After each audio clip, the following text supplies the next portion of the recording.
Hey guys, what's up everybody? Welcome to back to my YouTube channel ছোট মোটো vlog new video baby. So guys, আজকে আমি তোমাদেরকে দেখাবো দেবী সতীর 51 পীঠের অন্যতম পীঠ উজনি সতীপীঠ। তো গাইস, আজকে আমি তোমাদেরকে উজনি সতীপীঠ দেখাবো এবং উজনি সতীপীঠের মায়ের 51 অংশ থেকে কোন অংশটা পড়েছে সেটা তোমাদেরকে বলবো এবং সতীপীঠ কি করে স্থাপিত হয়েছে সেটা বলবো। সো গাইস, তাই এখানে আর কিছু বলছি না, যা বলার ওখানে উজনি সতীপীঠ গিয়ে তোমাদেরকে বলছি। সো গাইস, এখন আমি এখান থেকে বেরিয়ে যাবো, আর আমি সেটা উজনি সতীপীঠ, তো ওখানে গিয়ে তোমাদেরকে যা বলার সব বলছি। সো গাইস, তা তোমরা ভিডিও দেখতে থাকো, এখন এখান থেকে বেরিয়ে যাবো।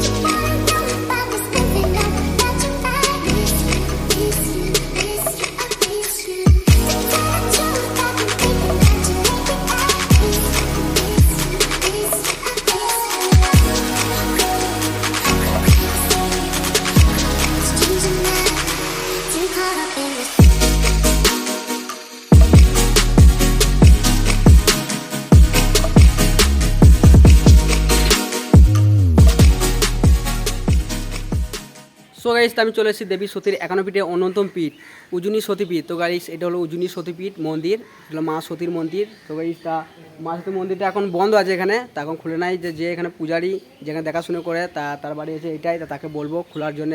মা সতীর মন্দিরে দেখাবো, মূর্তিতে দেখাবো। সো গাইস, মূর্তিতে দেখানোর আগে তোমাদেরকে মা সতীর কিছু কাহিনী বলবো। তাই এখানে এখন রোদ ভীষণ, তা ওখানে ভেতরে যাই, ভেতরে এখানে বসে তোমাদেরকে মা সতীর কাহিনী বলো পুরনো, যে এখানে মা সতীপীঠ, যেখানে সতীপীঠ কীভাবে হয়েছে, সৃষ্টি হয়েছে, সতীপীঠ কীভাবে হয়েছে সেটা তোমাদেরকে বলবো এখানে। তো এটা তোমরা ভিডিও দেখতে থাকো, আর লাস্ট তোমাদেরকে মূর্তিটা দেখাবো। সো গাইস, এবার তোমাদেরকে বলবো মা সতীর পুরনো কাহিনী মানে সতীপীঠ কী করে হয়েছিল সেটা তোমরা এই কাহিনীটি বুঝতে পারবে। এই কাহিনীটা ভালো করে শুনো, তাহলে বুঝতে পারবে যে সতীপীঠ কী করে হয়েছিল। তো এই মা সতীর পিতা ছিল দক্ষ রাজা। তার দক্ষ রাজা শিবকে পছন্দ করতেন না গো। মা সতী তার পিতা দক্ষ রাজার আমতে মহাদেবকে বিবাহ করেন। তারপরে দক্ষ রাজা ভীষণ রেগে যায়। শিবের ওপর প্রতিশোধ নেওয়ার জন্য দক্ষ রাজা একটা যজ্ঞের ব্যবস্থা করেন। সেই যজ্ঞের সমস্ত দেবদেবতাদের নিমন্ত্রণ করেন, কিন্তু শিবকে তিনি বলেন না। সেই যজ্ঞের সমস্ত দেবদেবতারা আসে এবং দক্ষ রাজা বলেন যে চলো যজ্ঞটা শুরু করা যাবে। তারপরে সমস্ত দেবদেবতারা বলেন যে এখন তো মহাদেব আসেন, এই মহাদেব ছাড়া তো এই যজ্ঞ শুরু করা যাবে না। তখন দক্ষ রাজা বলেন যে মহাদেব ছাড়াই এই যজ্ঞ হবে। তারপরে মা সতী খবর পায় যে তার পিতা দক্ষ রাজা একটা যজ্ঞের আয়োজন করেছে, তো সেখানে সমস্ত দেবদেবতাদের নিমন্ত্রণ করেছে। তারপরে মা সতী শিবকে বলেন যে সেই যজ্ঞে যাওয়ার জন্য, কিন্তু শিব সেখানে যাওয়ার জন্য বারণ করেন, যে সেখানে তিনি যেতে পারবে না। কারণ হচ্ছে যে শিব বলেন তাকে নিমন্ত্রণ করেনি ওখানে। মা সতী তবু জোর করে যাওয়ার জন্য। শিব বলে আমি যদি ওখানে যাই বিনা নিমন্ত্রণ, তোমার পিতা আমাকে ওখানে অপমান করবে, আর সেই অপমান করার জন্য ওই যজ্ঞটা আয়োজন করেছে। তখন মা সতী বলে আপনি যদি না যান তাহলে আমি একাই ওই যজ্ঞে যাচ্ছি। মহাদেব মা সতীকে যেতে বারণ করে যে তুমি যাবে না, কিন্তু মা সতী বলে না, আমি একাই যাবো ওই যজ্ঞে, কেন আমার স্বামীকে নিমন্ত্রণ করেন নাই সেটা আমি পিতাকে জিজ্ঞেস করবো।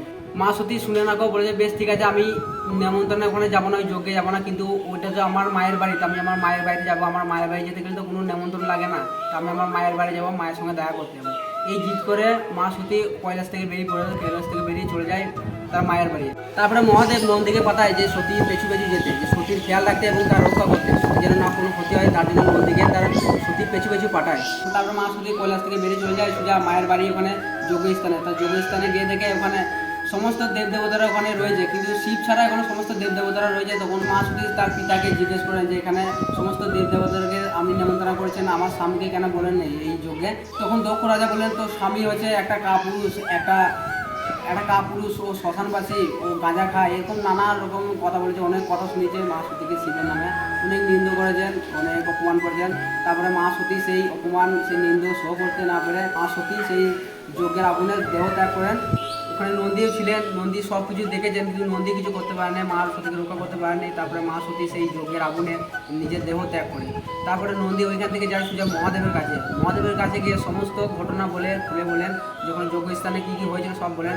মহাদেব সেই মা সতীর মৃত্যুর খবর শোনার পর খুবই মন থেকে ভেঙে পড়েন এবং খুবই রেগেও যায় দক্ষের ওপরে। তখন মহাদেব তার এক অবতার বীরভদ্রকে ডাকেন, তারপরে সেই বীরভদ্রকে পাঠায় দক্ষকে বধ করার জন্য। তো বীরভদ্র তখন যায় সেই যজ্ঞস্থানে, তখন ওখানে দক্ষকে ওখানে বধ করার পর মহাদেব ওই যজ্ঞস্থানে যায়। তখন মা সতীর সেই পুরা দেহটা দেখে খুবই কান্না করতে থাকেন।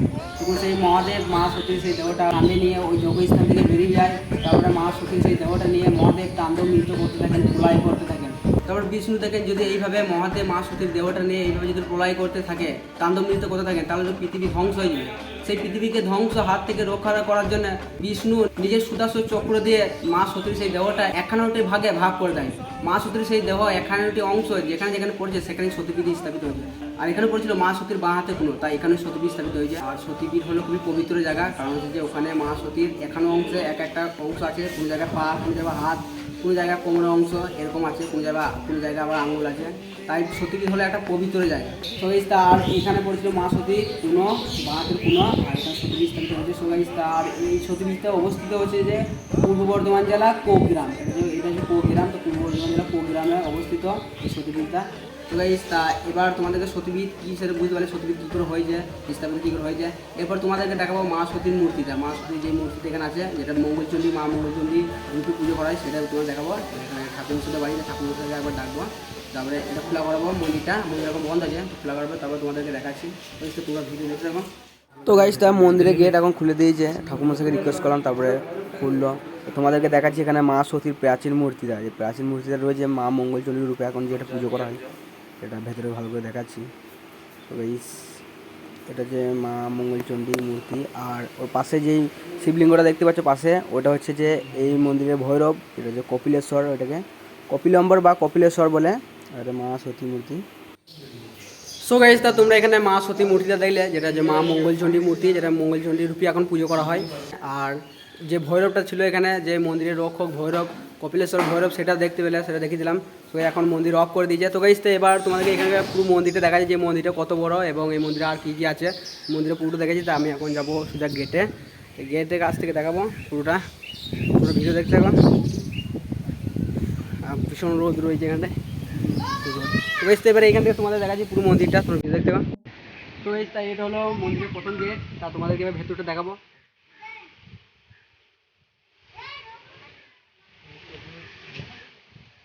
এবার ভেতরে দেখাবো এই দিকটা, এটা হচ্ছে মা সতীর যেটা মন্দির, এটা মা সতীর মন্দির, এটা দেখিয়েছি। এবার এই দিকটা করে যাবো।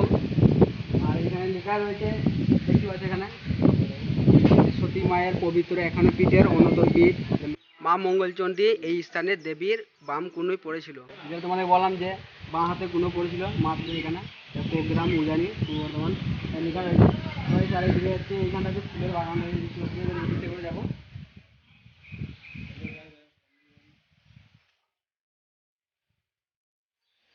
এই দিকটা দেখাবো, এটা হলো অজয় নদী। এটা ভালো দেখাচ্ছে, এখন জল নেই অজয় নদীতে, এখন জল নেই।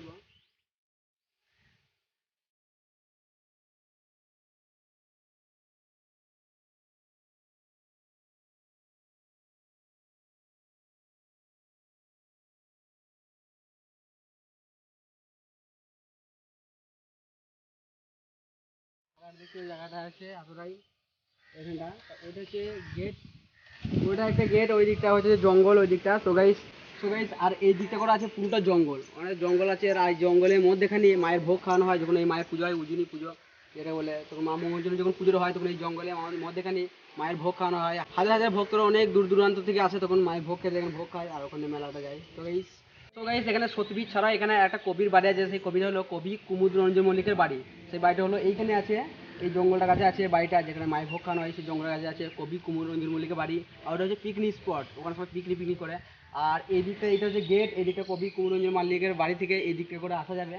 এটা হচ্ছে মা সতীর গেট এই দিকটা। আর যে প্রথম গেটটা যেটা দেখালাম, ওটা হচ্ছে গ্রামের ভেতর দিয়ে গেট, ওই দিকটা করে আছে। আর এটা জঙ্গলের গেট। আর এখানেই বাড়ি আমার বাড়ি এইখানটায়, মানে মঙ্গলকোটের পাশে হচ্ছে এই সতীপীঠটা, প্রোগ্রাম সতীপীঠের মঙ্গলকোটের পাশে। তা সতীপীঠ তোমরা দেখিয়ে দিলাম, তোমরা সতীপীঠে দেখতে পেলে, এবং সতীপীঠ কী করে হয়েছে সেটা, স্থাপিত কী করে হয়েছে সেটা তোমাদের বলে দিলাম। সো তা এই ভিডিওটা আমি এখানেই শেষ করছি। সো না বাই, দেখা হচ্ছে তোমাদের সাথে নেক্সট ভিডিওতে। আর ভিডিও ভালো লাগলে ভিডিওটা লাইক করে দিও। So now by.